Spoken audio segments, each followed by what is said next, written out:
لقد كفر الذين قالوا إن الله ثالث ثلاثة وما من إله إلا إله واحد وإن لم ينتهوا عما يقولون ليمسن الذين كفروا منهم عذاب أليم.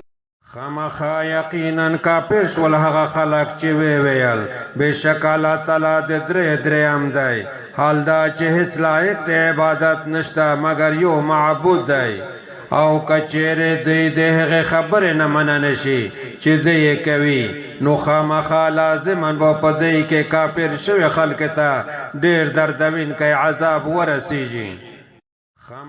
أفلا يتوبون إلى الله ويستغفرونه أفلا يتوبون إلى الله ويستغفرونه والله غفور رحيم. یا دوی ویلی الله تعالی ته توبه نه وبوسي او د هغه نه بخښنه نه غواړي، او الله تعالی ډېر بخښونکی بې حده مهربان دی.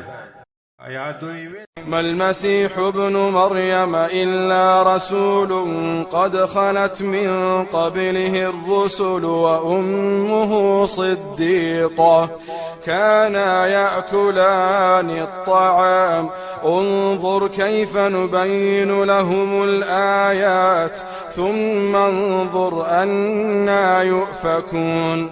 ندای د مریم زوی مسیح علیه السلام یعنی الله تعالی ندای مگر یو رسول دی، یقینا لدنه مخکې رسولان تیر شوي دي، او د ده مور ډېره صدیقه رښتینې وه، د دواړې به طعام خوړو. ته وګوره میش څنګه دوی ته آیاتونه بیانوي، بیا ته وګوره دوی کوم طرف ته اړولی شي، یعنی کوم طرف ته روان دي.